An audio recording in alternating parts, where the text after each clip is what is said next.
Shalom, shalom, bien-aimés. C'est le pasteur Josué. Nous sommes une fois de plus bénis de nous réunir sur cette plateforme enrichissante, le pain quotidien, afin de nous exhorter autour de la parole de Dieu. J'aimerais, avant de dérouler ce bref message en ce début d'année, présenter avec votre permission mes vœux les meilleurs. Tout d'abord à notre leader, notre père spirituel, son épouse, notre maman Adé. Ensuite, au docteur Franck, à maman Sarah. Et enfin, au corps pastoral des églises Rehoboth, ainsi qu'au merveilleux peuple de Dieu de Rehoboth et également d'ailleurs. Conformément donc aux différents thèmes qui nous sont soumis tout au long de ce mois de janvier 2025, permettez-moi de prier le Seigneur afin que chacun de nous, nos destinées soient libérées au nom de Jésus et que les liens qui les combattent soient brisés au nom de Jésus et que les chaînes de la maladie soient brisées encore au nom de Jésus. Rappelons que le thème de ce jour, c'est briser les chaînes de la maladie, tiré de Matthieu 8 au verset 17. Je fais la lecture afin que s'accomplisse ce qui avait été annoncé par Isaïe le prophète. Il a pris nos iniquités et il s'est chargé de nos infirmités et de nos maladies.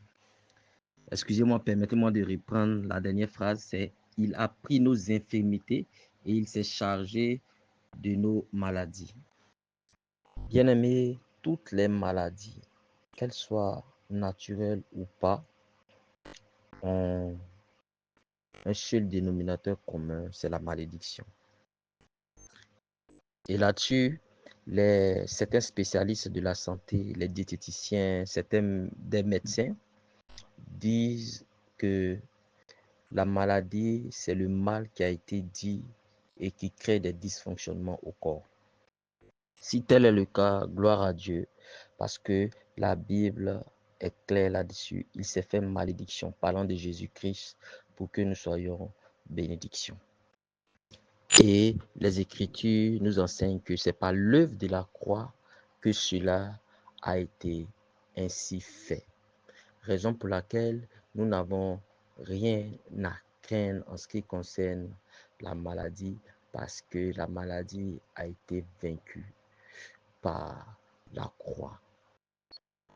À ce effet, je déclare à partir de ce que Christ a fait, selon qu'il est écrit par ses meurtrissures, nous avons été guéris, que quiconque était malade reçoive la guérison, tout œil malade soit guéri, tout ventre qui était malade soit guéri au nom de Jésus, quelle que soit la partie de ton corps qui était dans un état de dysfonctionnement, au son de ma voix, au nom de Jésus-Christ de Nazareth, reçoivent la restauration totale et que les chaînes de la maladie qui opéraient jusqu'à maintenant, les chaînes de la malédiction au nom de Jésus-Christ de Nazareth soient rompues et détruites. Bien-aimés, la volonté parfaite de Dieu, c'est que nous prospérions, car l'extension de son royaume en dépend. On ne peut bâtir un royaume avec des personnes malades et qui portent le poids de la malédiction. Frères et sœurs, le plan du salut, par extension, englobe tout l'univers, mais Dieu a placé l'homme au centre de ce système. Église de Dieu, sache que Dieu est hautement conscient que ta santé est indispensable pour ta destinée qu'il a lui-même formée avant la fondation du monde. Ainsi donc, je proclame que toute maladie qui entravait l'épanouissement de ta destinée, dans le nom de Jésus-Christ de Nazareth, soit détruite, que ces chaînes soient brisées, que ces chaînes soient brisées. Frères et sœurs, j'aimerais relever quelque chose. Toute œuvre accomplie à la croix est soumise à des conditions pour qu'elle soit effective dans la vie d'une personne. Mais bien avant de voir ces conditions, nous allons voir quelle est l'origine. Que dis-je? Qu'est-ce qui entraîne la maladie dans nos vies? 1. La maladie accomplit son œuvre dans la vie d'une personne par le biais du péché. C'est pourquoi, par exemple, vous verrez dans Lévitique 14, Lévitique 15, que la guérison était liée à l'expiation. La raison, parce que la maladie est également la conséquence du péché. Dans le Nouveau Testament, bien souvent Jésus disait aux malades, quand ils devaient être guéris, tes péchés te sont pardonnés. Ça peut être des péchés que nous-mêmes nous avons commis, mais des péchés que nos ascendants ont eu à commettre, qui finissent par se transformer en des maladies, en des maux handicapants et créant des dysfonctionnements à notre niveau. Mais je voudrais dire à quelqu'un, dans le nom de Jésus-Christ de Nazareth, si tu demandes pardon au Seigneur, Dieu te restaurera et te guérira.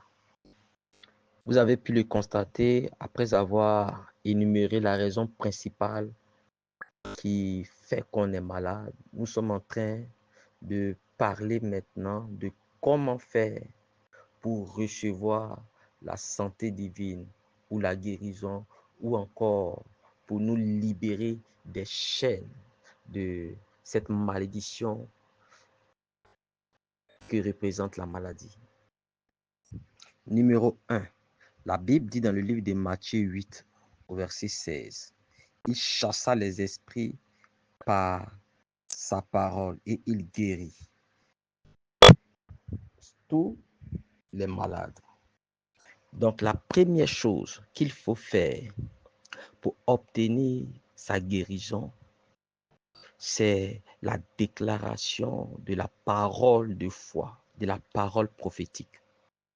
On l'a dit précédemment, parler de maladie, c'est parler de la malédiction. Les deux choses sont étroitement liées. Et donc, puisque la maladie est une parole qui a été mal dite, il va falloir une autre parole qui soit bien dite. Raison pour laquelle je parlais tout à l'heure de la parole prophétique, de la parole de foi. Il faut une autre parole pour contrecarrer la parole de la malédiction, pour contrecarrer la maladie. C'est pourquoi il faut que tu proclames que tu es guéri avec foi afin que la maladie puisse s'en aller. Le seul langage que le pouvoir de la maladie puisse comprendre, c'est le contre-pouvoir qui rétablit l'équilibre des forces, qui est celui du pouvoir de la langue, le pouvoir de la parole de foi, le pouvoir de la foi. C'est pourquoi celui qui veut être guéri, il faut qu'il croie, qu'il n'y ait aucune place pour le doute, même s'il va falloir que tu crois jusqu'à ton dernier souffle, il faut croire. jusqu'à ton dernier souffle. À cet effet, je voudrais dire ceci. Ne regarde pas à ce que tu sens ou tu ressens. Vous savez, comme le peuple d'Israël dans le désert, Moïse leur avait recommandé de ne regarder que le serpent d'airain. C'est vrai qu'il y avait la morsure, mais il devait porter les regards sans tenir compte de la douleur qu'ils pouvaient ressentir, mais devait porter leur regard sur le serpent d'airain qui en fait représentait Christ, qui était l'ombre des choses à venir. Deuxièmement, bien numéro 2, je vais aller très vite à cause du temps, mais Jacques nous recommande, pour ceux qui sont malades, de se rapprocher des anciens, c'est-à-dire des personnes qui ont cette grâce de la guérison, ou bien qui ont plus de foi que nous. Ces anciens-là, c'est ça, qui pourront prier pour nous, qui pourront nous imposer les mains pour que nous soyons guéris. Parce qu'il faut comprendre que dans le royaume, nous sommes interdépendants et nous pouvons nous porter les uns les autres. Celui qui a une foi forte peut venir au secours de celui qui a une foi faible. Raison pour laquelle, si par tes propres prières, ça ne marche pas, approche les anciens. Numéro 3. Je vais dire une chose auquel peut-être on n'avait pas pensé, mais qui est aussi importante. Paul disait à Timothée, pour son mal d'estomac, de ne pas prendre seulement que de l'eau, mais d'ajouter à l'eau qu'il prenait un peu de vin. D'où le fait de comprendre que la bonne santé, c'est également l'entretien de notre corps par un certain régime alimentaire et diététique. Tu ne peux pas, par exemple, boire constamment du soda sur une longue période et puis ne pas penser que tu ne pourras pas tomber malade de certaines maladies. Soyons donc sages dans notre façon de nous alimenter.